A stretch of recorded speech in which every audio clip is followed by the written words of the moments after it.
The House That Skied. On the morning of Wednesday the 12th of June, Mr. Brian Pierce looked out of his bedroom window at 72 Oak Road and shivered in his thin pyjamas. Mrs. Pierce had packed his thick pyjamas away a month earlier because spring had come, and that's what she did whenever spring arrived. "That is a very low, dirty-looking sky," said Mr. Pierce. His children exploded into the room. "You never guess what," said Gertrude. Mr. and Mrs. Pierce looked at her. Gertrude made a dome shape with her arms. "The whole of the Northern Hemisphere," she said, has been enveloped in a thick layer of space dust. It's all there is on TV." "No way," said Mr. Pierce. "Global warming's off," said Timothy. "We're heading for another ice age, like, today." "Wow," said Mr. Pierce. "I'll get the woolies back out," said Mrs. Pierce. She staggered out of bed and looked at her husband. "What's the plan, love?" Mr. Pierce smacked his hands together and exhaled. "Well," he said, "if it had been the whole world, I'd have had to give it some serious thought. But the Northern Hemisphere, you say, Gertrude? Easy. We elevate the house, set it onto a pair of giant skis, get a couple of long poles for guidance, and we ski across the rapidly developing snow and ice sheets to the Southern Hemisphere." "Yeah," said Timothy. "Let's get cracking," said Mr. Pierce. You don't know Mr. Pierce, so you're probably a bit surprised by what he just said. His family knew him extremely well, so they weren't. To help you catch up, here are some simple Mr. Pierce study notes. 1. He was an accountant, and not a bad one, but he didn't find it terribly stimulating, and so he considered accountancy to be what he called his B-side. 2. He loved inventing. He would probably have become an industrial designer or engineer if he hadn't failed his technical drawing exam when he was 16 because of a wobbly pen. Mr. Pierce made no money from it, but definitely considered inventing to be what he called his A-side. 3. A few things Mr. Pierce had invented. First, the considerate vacuum cleaner. It only sucked up dust and rubbish and never knocked anything over. Mrs. Pierce loved it, would let no one else touch it, and used it every day. Twice, but that bit's a secret. Second, the no-pressure pressure cooker. A complete failure. It did the opposite of work, and its creation resulted in Mrs. Pierce banning Mr. Pierce from the kitchen for the rest of his natural life. Third, the fold-up mobile social dance floor. A roaring success, particularly among the elderly in the neighbourhood. Basically, a dance floor on wheels, 10 metres wide, harnessed to a large stereo-bearing tricycle which Mr. Pierce rode around the local streets on Sunday afternoons. It was barrier-free, family-friendly, and the whole contraption could be folded up and stored in the cupboard under the stairs. Fourth, the sled which climbs uphill with people still sitting on it. Sheer crowd-pleasing genius. Back to Wednesday the 12th of June. As the wind got up and the icicles formed, Gertrude and Timothy were sent to the shops to get as many tins of food as they could. Mr. Pierce made 2 giant wooden skis. Mrs. Pierce turned the middle of the dining room into a sunken fireplace for cooking, as she predicted that gas and electricity supplies would run out pretty quickly in an ice age, and anyway, it would be hard to get them piped to a skiing house. She also bought a couple of paraffin heaters online, which she had sent to the post office at Dover, where she estimated the Pierces would arrive in a few days' time. Mr. Pearce found the extremely long saw he'd invented back in 2005 and used it to slice the bottom of the house off its foundations. Mrs. Pearce got out the considerate vacuum cleaner and gave the whole house a quick once-over with it. Then she unpacked the woolies.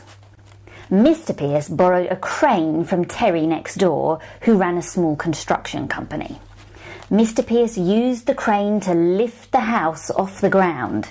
Terry next door helped him screw the 2 giant wooden skis to either edge of the underside of the house. Mr. Pearce lowered the house back down and Terry next door packed the crane away. Mr. Pearce bought 2 long metal poles from Terry and thanked him for all his help. Gertrude and Timothy got back with 8 bags of tinned food, baked beans, luncheon meat and 1 can of pineapple chunks in their own juice. Then it was time to leave. Mr. Pearce leaned out of the landing window on the left side of the house. Mrs. Pearce leaned out of the bathroom window on the right-hand side. They each held one of the long metal poles and, pushing them onto the already quite snowy ground, they began to ski the house out into the road. In case you didn't realise it, it's quite difficult to make a pair of giant skis, slice your house off its foundations, lift it up with a crane, put the giant skis onto its bottom, lower it back down and ski the whole house onto a residential street without attracting a little bit of attention. Sure enough, a small crowd of their Oak Road neighbours gathered and watched, with light frowns quivering on their foreheads as the Pearces started slowly to ski their house. The neighbours were not strangers to the unusual schemes of Mr. Pearce, and they all harboured particularly fond feelings for the fold-up mobile social dance floor and the sled which climbs uphill with people still sitting on it.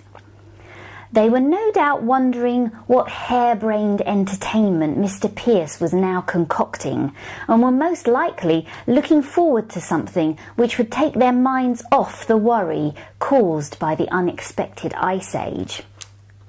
And that is probably why Mr. Benjamin, who ran a grocery shop nearby, stepped out of the little mass of people and called up to Mr. Pearce as he snow punted from his landing window.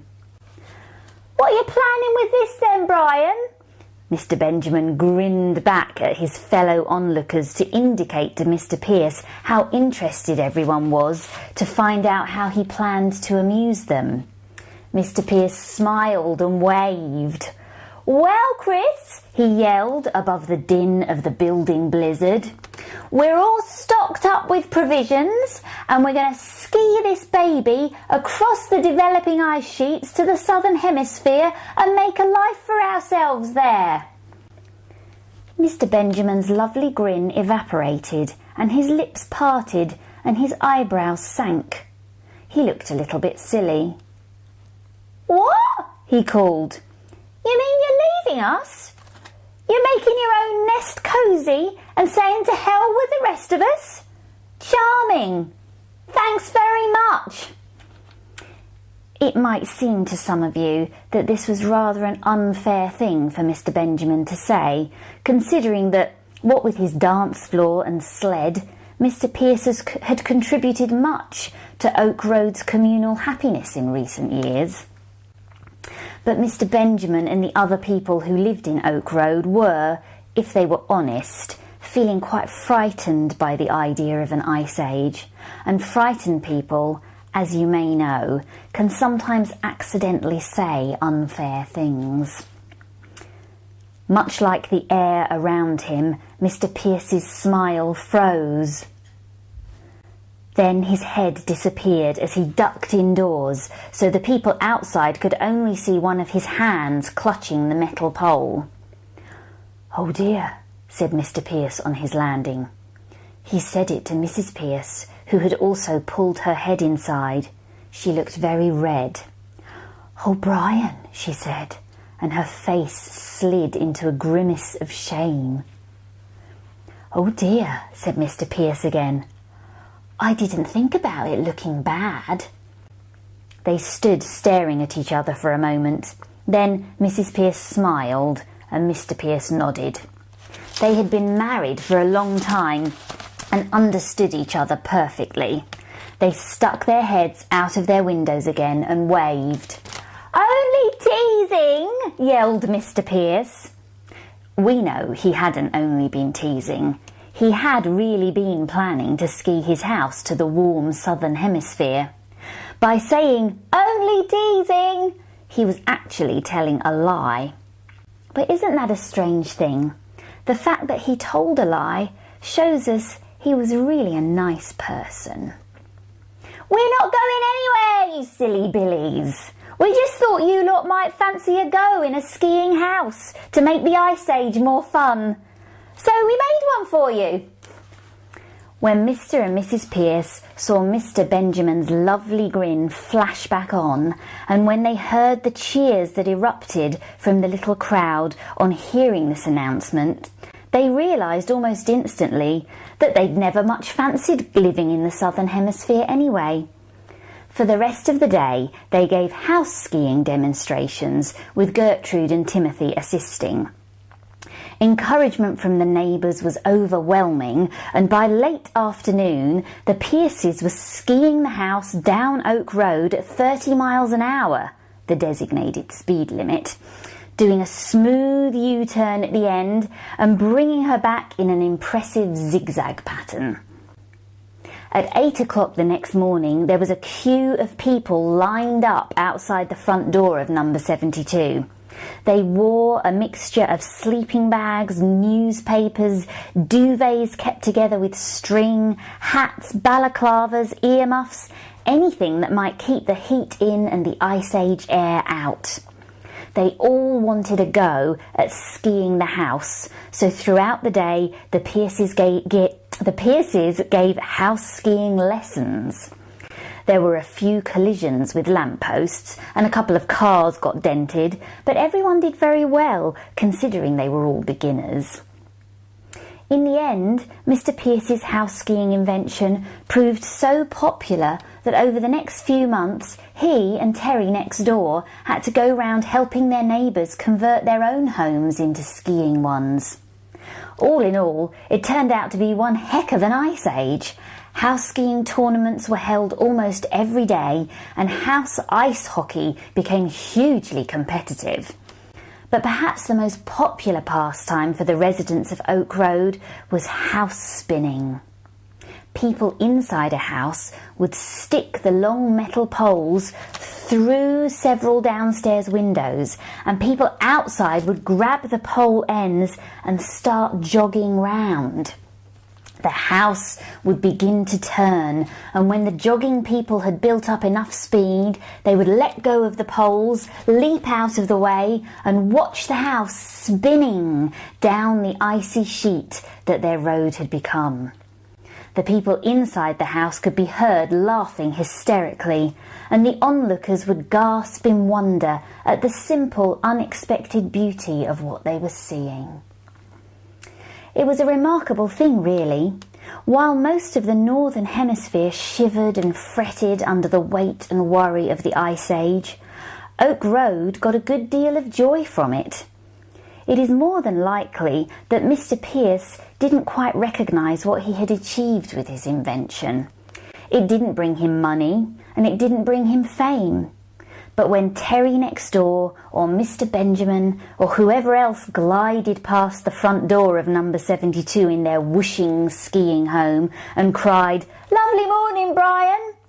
It's hard, isn't it, to see Mr. Pierce as anything other than the richest living legend on the planet. Additional happy note to end this story.